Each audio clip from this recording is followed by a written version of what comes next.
that we have. So we have our intuition, and we also have that sense of knowing.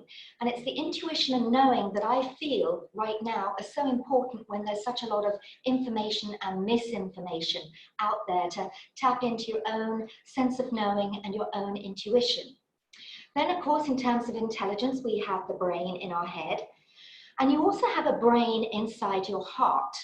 Now, yes, you heard me right, you have a brain in your heart. Now, of course, it doesn't look anything like the brain in your head because, well, it wouldn't fit. But in 1994, so actually quite recently, they identified that your heart indeed does have certain types of cells that mean it has an intelligence. And if you go all the way back to ancient Egypt and the mummification process, you'll discover that in the mummification process, they used to discard the brain as worthless, but they always made sure that the body was intact with the heart. They realized that the heart was truly important.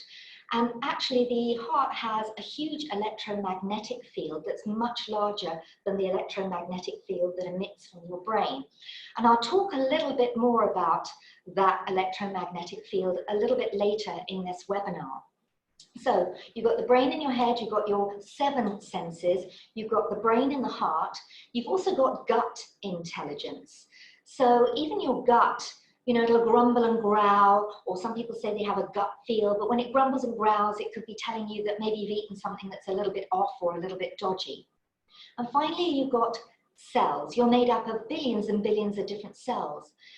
And even a single cell has the ability to make decisions in unforeseen difficulties and to repair itself. Not only that, but each cell in your body holds the blueprint for who you are physically, mentally, emotionally, and spiritually. Now, what this means is each time you learn something new or read a new book or take in new information, your cells, you, are constantly being upgraded. Now, all this is happening inside of you. So the question is, how can you harness all that potential that is you to align it with your mission and vision? Not only that, how can you take all that potential that's inside of you, activate it, so you not only impact your life in a positive way, but you act as a positive impact to those around you. And often we feel helpless. It's like, how can I make a difference? But as we go through this session, I'm going to show you that you really can make a difference. So I'm just going to put up a couple of slides on the screen share here. So the 3 areas that I'm going to be covering very quickly today is, first, to discover what lies beneath the hard drive of you. Second, we are in challenging times. But you've probably heard that saying, it's chaos or crisis that creates evolution. So how can you harness that energy to trigger a shift, not only in yourself, but a shift in others? And third, ignite that morphogenetic field so it creates a ripple effect, a positive ripple effect out into the world. So if you join this webinar expecting to get sort of 10 tips on how to stay positive, no, you can trust your intuition, you can trust your sense of knowing to do that. I want to help you tap into your genius, that genie within you, and go a little bit further. So let's start with discovering what lies beneath the hard drive of you. And I'm going to ask you a question, so get your fingers ready on the keyboard to type in your response. What do you think is the biggest barrier to change? What do you think is the biggest barrier to change? Now, the reason I ask that, as you type in, the reason that I ask that is we're digging deeper into the 21st century. New information, new technology, the pace of change, it's absolutely huge. So I also hear people at this time say, oh, can't wait for things to go back to normal. Oh, I can't wait till all this is over and we go back to the old way of doing things. Well, truthfully, we're not going to go back to the old way. There isn't We're not going to go back to the old normal. We have the opportunity to step forward into a new way of being. So even though most people know it's not going to go back to normal, there's this resistance to change. So what do you think creates the biggest barrier to shifts? And I'm looking to see if I can see the responses that you've put in there, if you've typed them in. So maybe I can just read the responses for you. Thank you. So we have egos. Yes. Richard says insights. Gigi says fear. We have society's expectations. Sonam says we ourselves. Dr. Hanadi says fear of leaving the comfort zone. Yeah. Jita says me, myself. Gadar says fear of leaving the comfort zone. Sarah says resistance. Julie Lewis says limiting beliefs / fear. Joe says not being flexible. Dashana says our values. Ewa says fear. And Katrina says fear of the unknown. Okay, well, look, you're all right in terms that they're really valuable barriers to resistance. They're all valuable, they're all true, but none of them are the biggest barrier to change.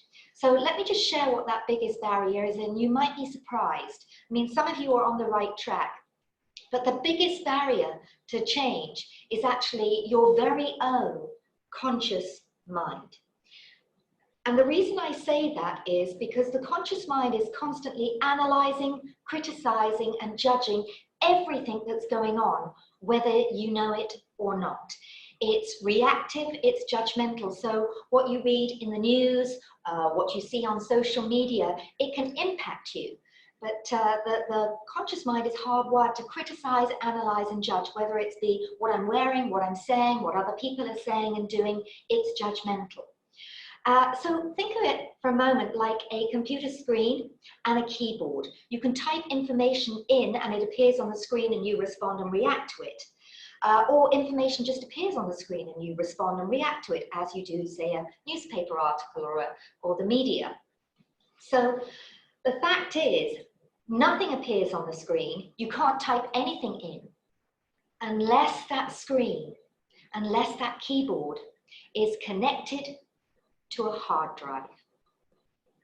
The hard drive is essentially your unconscious mind. And your unconscious mind is basically a recording and playback device that forms the habit mind. And not only that, it's hugely more powerful than the conscious mind.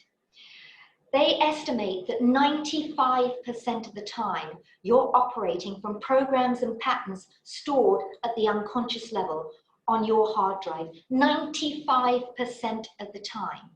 So the question to ask yourself is, are the patterns and programs that you're operating from moving you forward towards what you want, or are they moving you in the other direction? Because here's the other thing, the unconscious mind is responsible for all learning, all behavior, and all change. Now, in longer sessions, I usually go into more detail on all of those, but let's just talk about change, particularly because of the times that we're in at the moment. So, have you ever been on maybe a program and it's been really good while you're there and you feel that you're making leaps and bounds forward in your own life, and then you either go back to your normal place of work or go back home, and within a few days, everything's gone back to normal? Why does that happen? And then maybe you make yourself new resolutions, but 2 weeks into January, those are long gone, being forgotten. So why is it so difficult to change? Well, here's the thing. The now that you are experiencing right now actually registered at the unconscious level about half a second ago. Let me say that again because it's important. The now that you're experiencing right now actually registered at the unconscious level half a second ago. Now, that may seem like something I just made up just on the spur at the moment, but it actually came about through 15 years of research by a neuroscientist called Benjamin Levy. Why is it important to you? Well, let's say in the days when we were allowed out freely that you're driving along, somebody cuts you up in traffic and you get angry, you get upset, you swear at them, you curse.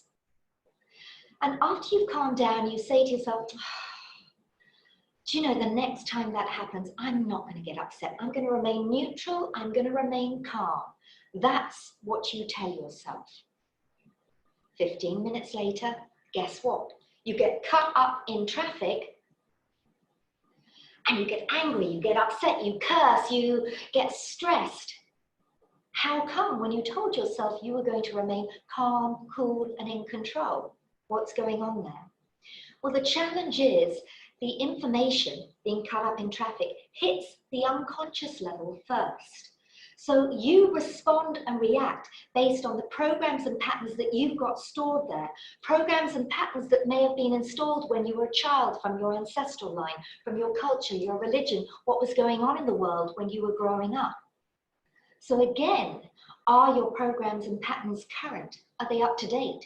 Do you need an upgrade like you upgrade your computer? So often when I work with individuals, organizations, or teams, the first thing is to start recognizing these patterns and programs. So it's a little bit like floundering around in a dark room and wondering why you keep tripping up. And then you switch on the light and you can see what's tripping you up. And then of course you have a choice. You can switch off the light and stumble again, or you can move the wires, or you can reinstall new lighting so that you see, hear, feel, and experience the world in a whole different way. Now, we are creatures of patterns and habits. And actually, it's our patterns in thinking and behavior that create our response to circumstances, not the circumstances themselves. So again, let me give you some examples of this. How many of you wake up with an alarm clock on a regular basis? If you've got your camera on, you can just put up your hand, I can see you. But if you wake up with an alarm clock, think of the alarm clock as the trigger, and then we have that conditioned response. So for some of you, the conditioned response could be switch on the snooze button, grab another 15. For others, the alarm goes off, you leap out of bed and greet the day. So that's a trigger response. When you drive, think of traffic lights. When the traffic light is red, that's a trigger that tells you the conditioned response is stop. Whereas when the traffic light turns to green, it's a trigger that tells you go, or beep your horn at the person in front of you. And then in organizations, what about when a meeting is called? Do you think, oh my God, how wonderful, another meeting, an opportunity to share my creative ideas? Or more often than not, it's like, another board meeting. I always think it's such a great reason they're called board meetings, because many of them are. And here's the other thing that you need to know. You, as an individual, are also a trigger that elicits a specific response in other people. So whether people see you, hear your name, or hear you speak, what's the conditioned response you elicit when people hear about you? Is it, ooh, oh no? Or is it, oh yes? And more importantly, what conditioned response would you like to trigger in other people? Now, for many of you, you'll know that conditioned response is nothing new. It sort of dates back to the early 1900s when we have Dr. Bill Twitmar, a medical doctor who came across conditioned response. But really, it's probably more assigned to Ivan Pavlov. And conditioned response, of course, forms the foundation of most successful marketing campaigns. But it was Ivan Pavlov who, let me just get the share screen up again. Ivan Pavlov, who did his famous experiment with the salivating dogs. Some of you may know this, some of you may not, but basically, in a nutshell, what he did was he had a pack of dogs, and when they were hungry, he'd show them a big, fat, healthy steak, and they'd see the steak and they'd start to salivate. When they started to salivate, he'd ring a bell. Now, he didn't just do this once, he did it again and again and again. Every time the dogs were hungry, he'd show them big, fat, juicy steak, they'd salivate, he'd ring the bell. He did this so many times that it got to the stage where he could ring the bell and the dogs would salivate, even if there was no meat there. How come? Because they equated the bell with the meat, so it elicited the same conditioned response. And that's what Ivan Pavlov published in his research in the 1930s. And it's also when behavioral psychologists sat up and took notice, because they realized as human beings, we are also lean, mean, conditioned machines. And as I said, this forms the foundation of many marketing campaigns. So for instance, often a company will ask a celebrity to endorse their product because certain feelings are assigned to that celebrity. That celebrity makes people feel good, and they want people to feel good about their product. So they equate the two as being the same. Probably the most famous one that most of you may recall is back in the day when Pepsi got Michael Jackson or Britney Spears to appear in their ads because they saw that kids got into a heightened state of excitement when they watched Michael Jackson or Britney Spears in concert. And they wanted the kids to feel that way about Pepsi. So what did they do? The foundation of their campaign was basically to film Britney or Michael Jackson in concert at the peak of the experience. What they'd do is they'd pick up a bottle or a can of Pepsi. Sorry, I'm only into water these days. They'd take a drink, and then that formed the meat of their campaign that was repeated all through the media. So are we conditioned by the media? Absolutely. There's a reason it's called television programming. And I would seriously ask you at this time to question what you choose to put in your pie. What have you watched in the past? And I know I switched off from mainstream television quite many, many years ago because I didn't want to put that in my pie.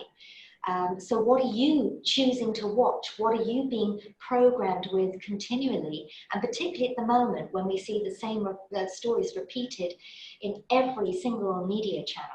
Quite interesting. So the question now to ask is it possible to teach a dog a new trick? Is it possible, no matter how young, old, or middle-aged you may be, is it possible to change that conditioned response? Is it possible to create neurons, pull them apart and get them to start firing and wiring in a completely new way? And the good news is yes. And this is where the field of neuroplasticity is opening the door to new possibilities about how we learn, how the brain creates new neurological connections. I find this field so exciting. And you know, when I speak to my mother, who's 89, my mother looks absolutely fantastic. Katrina, Jules, you'll know my mum looks absolutely amazing. We communicate through Skype and through other media channels through her iPad. And I always remember my brother saying, when we got her an iPad for her 80th birthday, her first iPad, by the way, he said, she'll never use it. We get her these gadgets and she never uses it. And I said, she will, because she's been over here on holiday and she's literally kidnapped my iPad and absolutely loves it. So it doesn't matter whether you're young or old, you can learn something new, and neuroplasticity proves this. Interesting study done by a behavioral psychologist called Alan Richardson. This was in Australia. And what he did was he took a basketball team and he split the basketball team into 3 groups. Excuse me. First group was allowed to physically practice popping the ball into the net. Great. Second group was allowed no physical practice, but they were allowed to sit and visualize, to mentally rehearse and to visualize popping the ball into the net. Third group were not allowed to do any visualization or mental rehearsal. They were not allowed any physical practice. A month later, the results were absolutely astounding. What they discovered was the group who'd had no physical practice, but had only mentally been rehearsing and visualizing popping the ball into the net, were as good as the group who had done physical practice. So what this shows us is that we have such a capacity within us to literally tap into all this intelligence, to be more than we thought we can be. So what I'd like to do is just a quick experiment rather than you just sit and listen. So what I'd like you to do is wherever you are, so let me just stop the share for a minute. Whatever you are, just stretch your arms out like this. So I know as my hands go near the camera, my hands get really big. Anyway, so take your arms out like this, okay? So about shoulder level, and then just turn your right palm up to face the ceiling, okay? So you've got both arms out like this, and then the right hand is just turned up like this. Now, close your eyes. So if you're feeling a little sleepy, if you're in Europe and it's lunchtime, a bit sleepy, if you're here in the UAE, maybe not a little afternoon snooze, so just close your eyes, and what I want you to do is to imagine on your right hand, I want you to imagine a big, heavy book. Not just one, but maybe 3 volumes of a big, heavy book. And it's so heavy, it's weighing your hand down, down, down. You can just feel your right arm going heavier, heavier, and heavier. Now, tied around your left wrist is a little piece of string. And attached to that string, there's some helium balloons. And you can feel your left arm just floating up, up, up, feeling lighter, lighter, lighter, while the right arm just feels so heavy, it's aching now, it's just going down, down, down. Now, wherever you are, just open your eyes and look at your hands. Now, some of you are going to have a big difference like this, some there's just going to be a little difference. But chances are your right arm is feeling a little bit tired, it's sort of aching a little, there's a little difference. Yes. So just shake your arms out, just shake them out. You can put your hands down now. Now, you know there never were any books on your right hand. You also know there were no helium balloons attached to your left wrist. I just gave you that suggestion for about 10, 15 seconds. And for many of you, it elicited a shift, it elicited a change. What does this show you? It shows you that you are indeed suggestible. And so my question would be, what has been the result of the suggestions that you've been giving yourself in the last month or so as we've gone through this global challenge? What have been the result of the suggestions you've been giving yourself over the last year, the last 5 years, or the last 10 years? Are the suggestions that you've been giving yourself, are they again moving you forward towards what you want and opening you up to new possibilities? Or are they shutting you down? Because what you've just proven to yourself and to me is you are suggestible. You know, I often work with, in the field of hypnosis, and you often get people who say, oh, I can't be hypnotized. But actually what they're really saying, all hypnosis is really self-hypnosis. They're saying, I can't follow suggestions.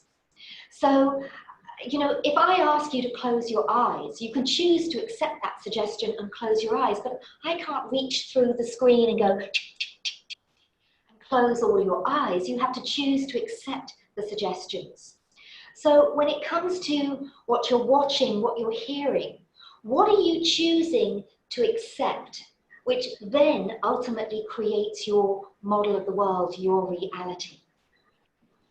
So is it possible, let me go back to share the screen, is it possible to create new pathways to literally rewire your unconscious mind to create new neurological connections? Absolutely, through the power of your mind, through the language that you use. And as I said earlier, I work in the field of NLP, neuro-linguistic programming, timeline therapy, and hypnosis. And there are many, particularly in NLP, many quick change techniques that help people pull those wires apart and put them together in a more valuable way so they don't need to necessarily trip you up. So it's possible to create new neurological pathways. And speaking of pathways, one of the other fields that I work in is I often run firewalks. Yes, not fireworks, firewalks. I teach people to walk across burning hot coal of about 1700 degrees Fahrenheit. In fact, Jules was helping me just a couple of weeks ago. We were in Abu Dhabi. Well, it's probably about 2 months ago we were running a firewalk up there. And just before all this started, we had the opportunity to run a firewalk here in Dubai as well for a wonderful, wonderful team. People often ask me, why? Why do you run firewalks? Is it just for the fun of it? Because, believe it or not, it is a very fun event.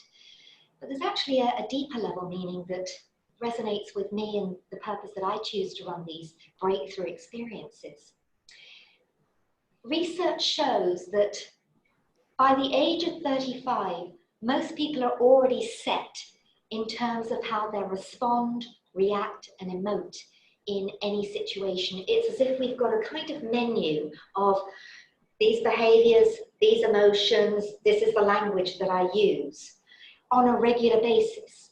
So it's almost like our programs and patterns that in any situation, we've already decided how we're going to respond and react.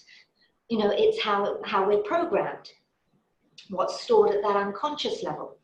So that means if we are already set, 95% set by the age of 35, it begs the question, how do you ever learn anything new if you're kind of like set in that box? So this is the reason that I run the firewalks, because what it does is it puts people into chaos, it puts people into crisis, because when you stand in front of those coals, it's like, holy moly, she wasn't kidding, they really are hot. You know, even when you're seeing them from afar, you think, no, they're not that hot. But when you stand right by them, it's like, holy moly, they're hot, she wasn't kidding. And it brings up all your fears, all your issues. It's like oil floating to the surface of water, ready for you to deal with them. But here's the thing, when people do walk across those coals, it creates new neurological connections really, really quickly. And it begs the question, if I can do that, what else can I do in my life? And here we are, in a situation that none of us have ever experienced before, unless you're from a country that's been through war or famine or a major disaster. And many of you may have been through something like that. But where we've got country after country after country putting us into lockdown and telling us what we can and what we can't do and what we might have to do, it puts people into a space where they haven't got any behavior, emotions, or language to know how to respond to it. So some of you may have seen this when you've maybe posted something on Facebook, the reaction and response, or if somebody sees you and you forgot to put your mask on and people reporting people, it can bring out the best in people, and it can also bring out the worst in people. And what I want for you is to bring out the best in you so that you can tap into all that potential, because we are so much more than we think we are. Some of the books that I remember reading from the late 1800s were the masters of the Far East and the miracles the masters from the Far East did. It was a group that traveled around Tibet, India, Pakistan, all those countries, and met many of living masters who were able to walk on water, walk through walls. And what that does, like the firewalk, it opens you up to the possibility that you are more than what you've been taught. Because most of us think we're free, but we're actually kept in a box of, you know, what we've been taught, what the society conditions us in, what social media says is proper, our life experiences. So we think we're free, but we're actually just pushing against the edge of this wall, this boundary around us. And now is the time to sort of really liberate ourselves and break free. But when people go through experiences like this, like the firewalk or the situation that we're in now, it puts us into chaos. Now, chaos and crisis is actually what often creates evolution, creates our biggest growth. And so I want to talk a bit about energy as we go into how we can harness the energy that's created through chaos to trigger that shift. Because in the past, we may have had an emotional crash, a financial fall, we may have had situations in our life, and I know some of you on this webinar have had situations that have been uncomfortable at the time, but as you look back, that chaos, that crisis has propelled you forward in an unprecedented way. So let's just talk about energy for a while, and panic not. Some of you are going, oh, is this the fluffy bit? Not too much, but basically We are all energy. Everything in this universe is made up of energy. So whatever you're sitting on, the bed you're lying on, the sofa you're sitting on, the chair you're sitting on, energy. If there's a desk in front of you, it's energy. The people that you're seeing, it's energy. If you're seeing colors, the blue on the screen, blue or violet is a particular frequency, the red at the bottom.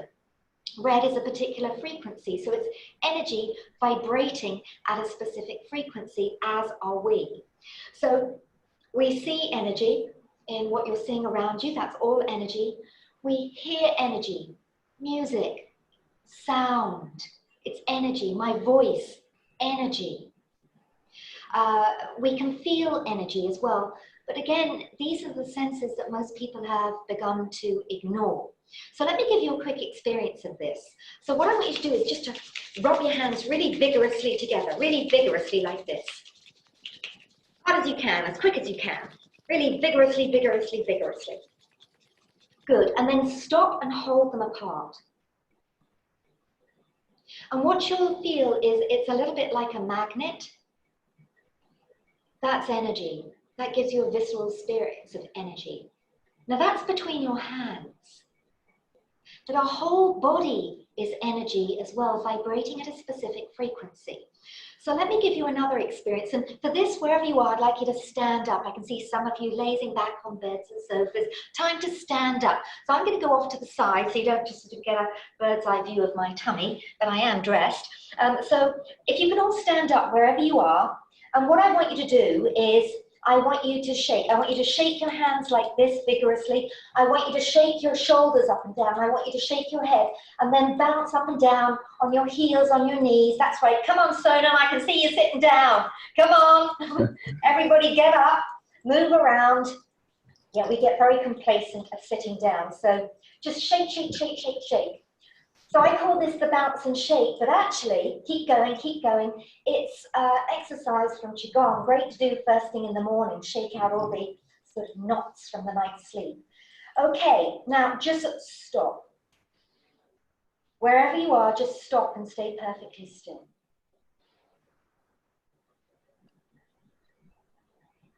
And what you'll feel is the energy racing around your body.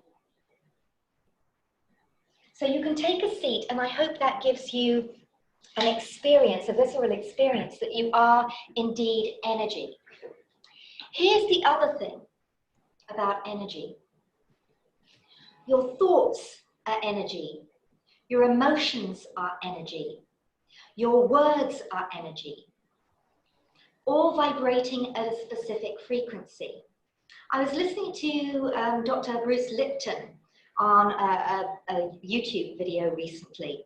And, you know, we used to think thoughts are in our head. And that's because when you use an EEG, they put probes on your head and they measure the brain activity. So they figure that thoughts are in the head. But now they've created another machine. It's called a MEG. It's the short version. The long version would be very difficult for me to pronounce. So it's a MEG. But so you've got the EEG, which gives probes on the head, but the MEG has probes outside of you. It doesn't touch you, but it can still measure the activity of your thoughts, which highlights that our thoughts are out there, that we are, through our thoughts are going out into the unified field, and we are emitting our thoughts out there, and that means if we're in negative thoughts, we're impacting others. Not only that, I shared earlier about the electromagnetic field of the heart. The electromagnetic field of the heart far exceeds the electromagnetic field of the brain. And what this means is when you're feeling in fear, when you're sad, when you're demotivated, that is also, that's like your frequency, that's your signature going out into the world. And you all know this is true because you've all walked into a room and gone, oh, I get a chill here, it has a bad vibe. Or you walk into another place and you say, oh gosh, the atmosphere here is wonderful. Or you can tell when somebody's in a bad mood. They don't have to say anything. Even if you can't see them, you can just tell, you get that vibe.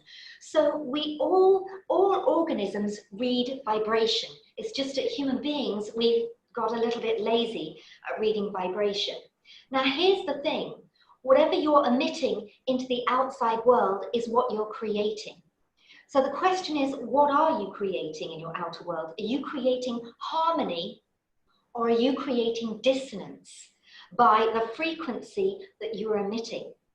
And if you want to create a shift, you cannot create a shift operating from the same thoughts, the same emotions, the same language, the same frequency. You've got to change the frequency, because your outer world is in resonance with the frequency that you're emitting. Now, I have a feeling this is going to highlight some questions for some of you, because you're going to say, what, Carol, does that mean that I've created all of this?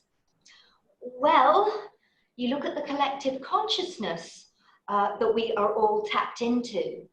And, you know, what we do to the world, we poison our food is toxic, our drink is toxic, our air is toxic from chemtrails, from cloud seeding, animal abuse, children abuse, the way we're all about, you know, win, that means somebody loses, this separation. So if you think carefully, this is the importance of you shifting your frequency, transforming your thoughts, your feelings, and holding yourself to a highest level. And that's where it's this chaos and the energy of chaos, because chaos is a disruptive fuel. It's chaos that creates the shift. And I want to introduce you to, I'm going to show you a little video clip. It's probably about 30 seconds. And it comes from Dr. Hans Jenny from the field of cymatics. Now, cymatics shows you how vibration frequency impacts matter. So what you're going to see is there's a tray, a metal tray with some salt and sand on it, and they key in a frequency, and you'll see the salt and sand go into chaos, and then it aligns with the new frequency. Here it is.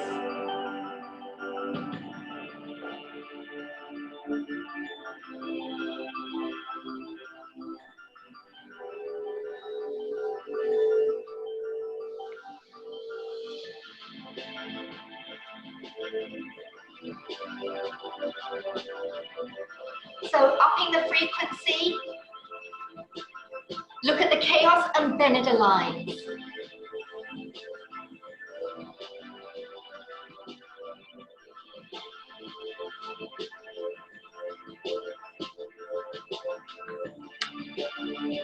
And one more, I think.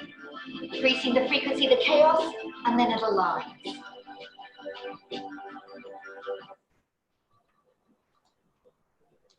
So did you see from that that, you know, there's that momentary chaos before it aligns with the new frequency, and you also saw the beautiful, beautiful geometry that's created with sound. And, you know, this is one of the reasons that sound healing is so beautiful. So I've got this beautiful 7 metal Tibetan bowl, and if you get one of these big ones, you can have literally a sound sandwich. So great photo opportunity there. And I get all the vibration inside. So this is why sound healing is so important. And I also use the crystal bowl. So I have a beautiful, beautiful crystal bowl here.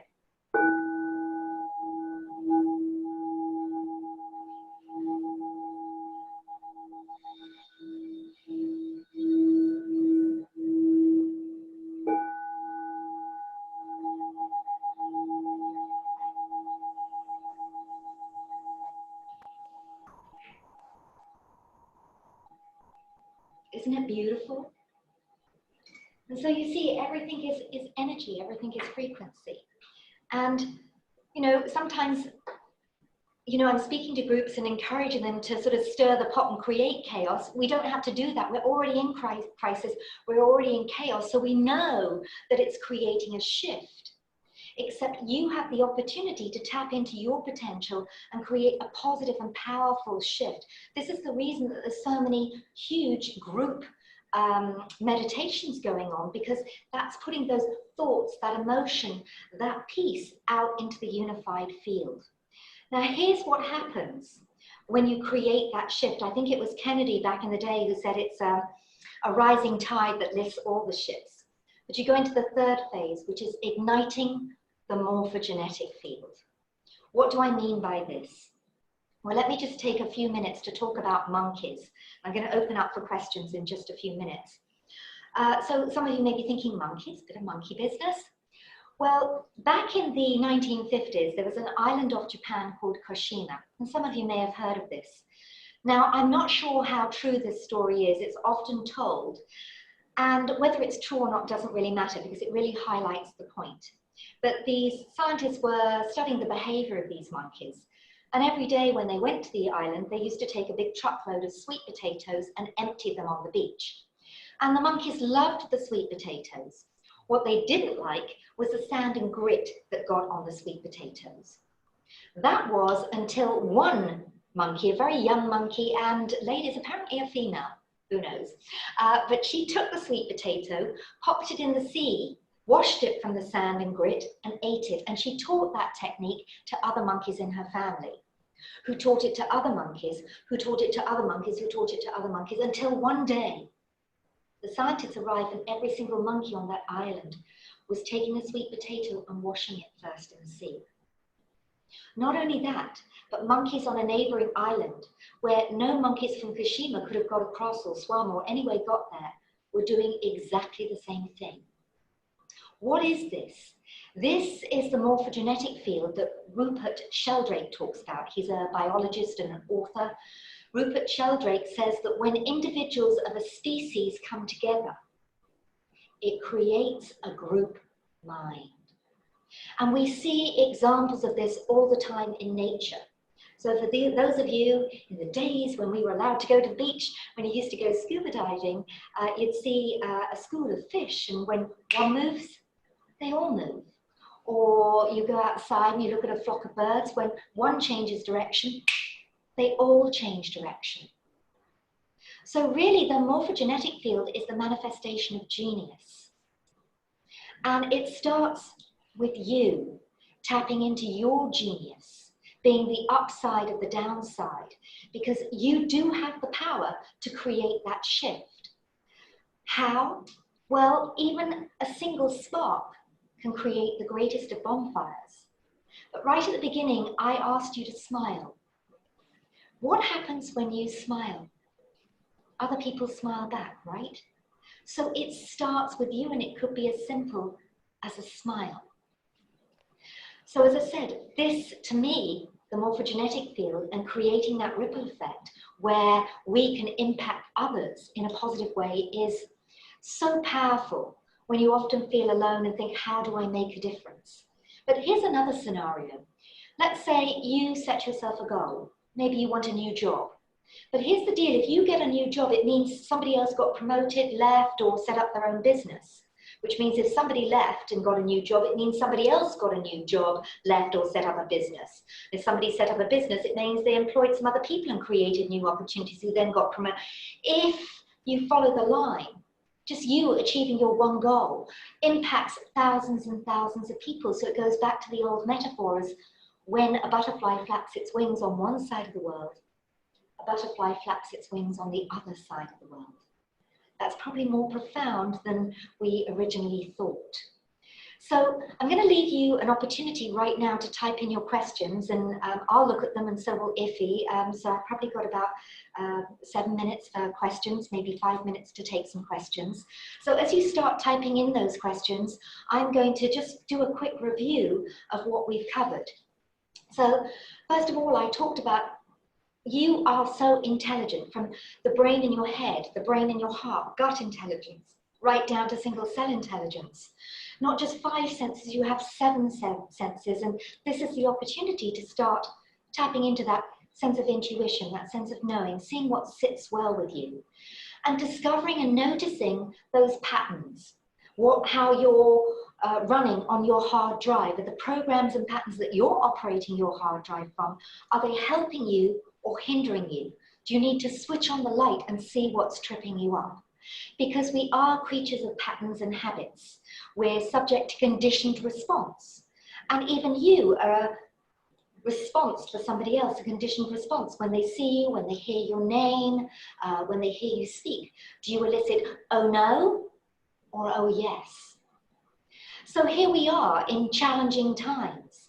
And these could be termed the worst of times Or could it really be the possibility of the biggest transformation, the biggest shift that we could possibly imagine, and our very purpose for being and incarnating into this space-time reality? So we can harness the energy, because chaos is a disruptive fuel. We can harness that to trigger a shift and be operating from a higher frequency, a different vibration. Because when we shift, we ignite a morphogenetic field in other people. Our thoughts, our emotions, our energy goes out into the field, into the unified field. What are you choosing to send out into the unified field? So, Iffy, can you let me know if we've got any questions going, or if I can see the questions? I'm just looking to see where I can maybe find the questions. Iffy, Amazing. Okay, Iffy, can you tell me which button I press to see the questions at the side? Yes. Maybe if I stop share. So everyone, you can put your questions in the chat now. Somebody's saying they love the crystal bowls. Yes. Yes, they're lovely. Also, I've got some beautiful koshi bells as well that are beautiful to use. Any questions, though, is what I'm looking for. Yeah. At the moment, there are no questions. If you have any questions, please go ahead and ask. I'll address something that I touched on earlier when I said that, you know, one of the frames in NLP is cause and effect, that we are the creators of the outside world. And I feel that's such a topical frame for success right now. And often people say, what, you mean I caused all this? Well, I'm not saying necessarily that you specifically caused it, but as I said earlier, we all have to take some responsibility of what we're putting out into the unified field. But the fact is, if you're on the effect side of the equation, and when you're on the effect side of the equation, you're a victim. It's like, it's not my fault. But when you say it's not my fault, or you blame other people, you're helpless. You have no power. The moment you move on to the cause side of the equation, you're back in the driver's seat and saying, okay, so what can I do about the situation? How can I get myself back in the driver's seat and be the upside of the downside? So that's where it's important to know that, you know, we all make a difference in our own way. I'm seeing a question just come in. It says, it's from Joe. Many new companies or business began during the Great Depression. Oh, this is a lovely, lovely comment. Many new companies or businesses began during the Great Depression or war. How does one get that kind of direction during this chaotic period? Joe, it's easy to think that there are no opportunities. And we can say in the age of technology, people's jobs are disappearing. But maybe what's actually happening is new opportunities are opening that maybe we cannot see yet. And within any crisis, there are businesses that are no longer valid or current, and there are also going to be businesses that really rock. So I would say the manufacturers of face masks and gloves are really making a killing at the moment. Yeah. They're doing well. So it also pushes you, Joe, to be creative in a way that you may not have been creative before. So I've seen so many people forced to take programs online and do them so well and so beautifully that it opens up opportunities to create interaction and engagement in a whole new way. Now, I also appreciate that one person's model of the world and experience of this situation can be very, very difficult for other people who have maybe lost their job and are not in that flow of abundance. You know, I always think it's a bit like a circle. And, you know, we're all in this illusion of separateness. It really is a time to come together in unity, that we are all connected.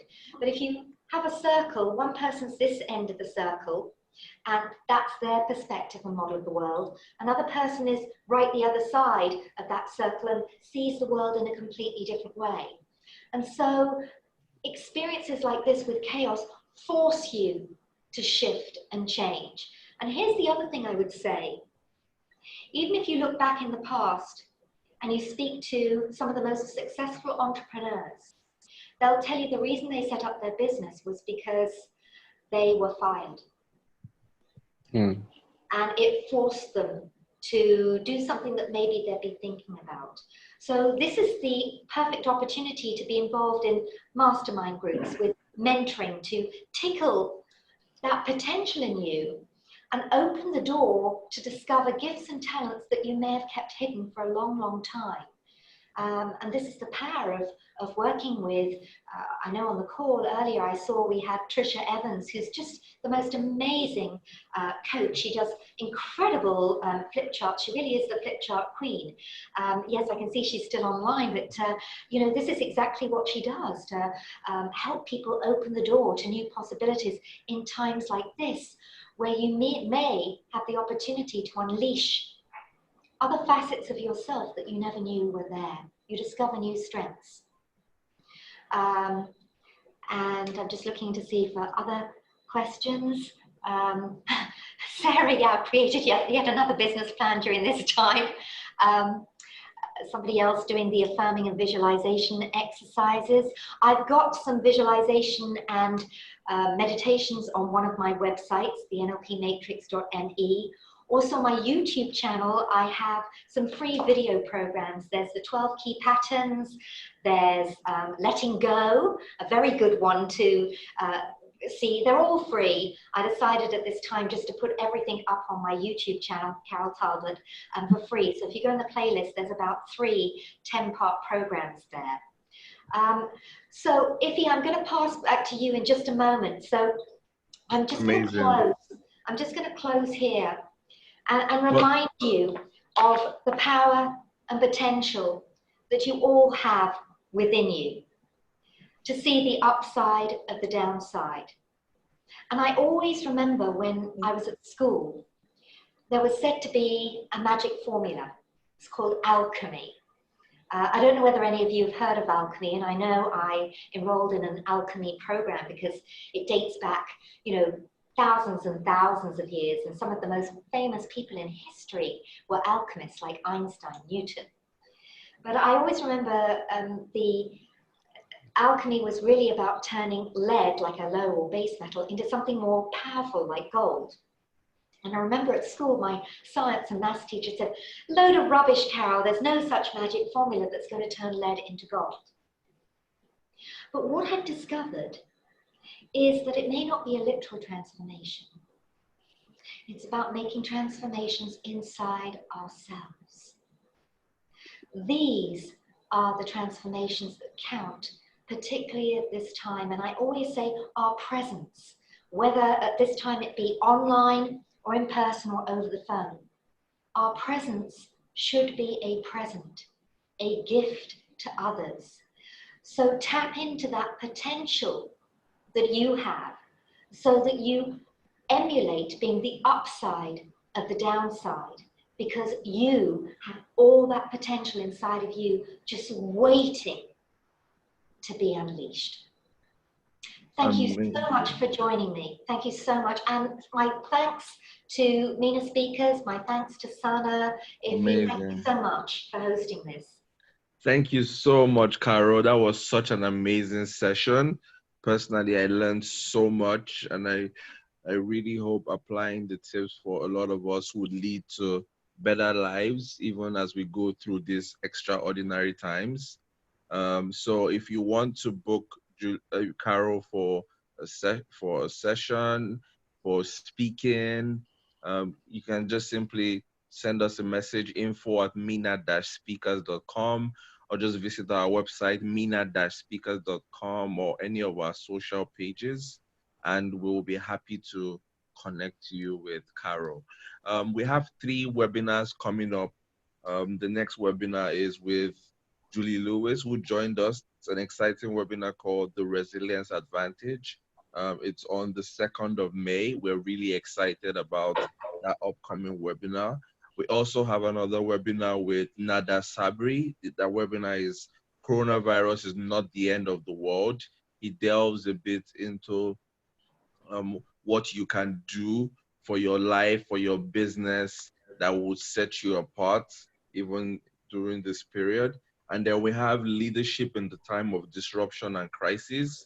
This is a webinar by Ron Thomas. So we really, really look forward to having you guys at our upcoming webinars.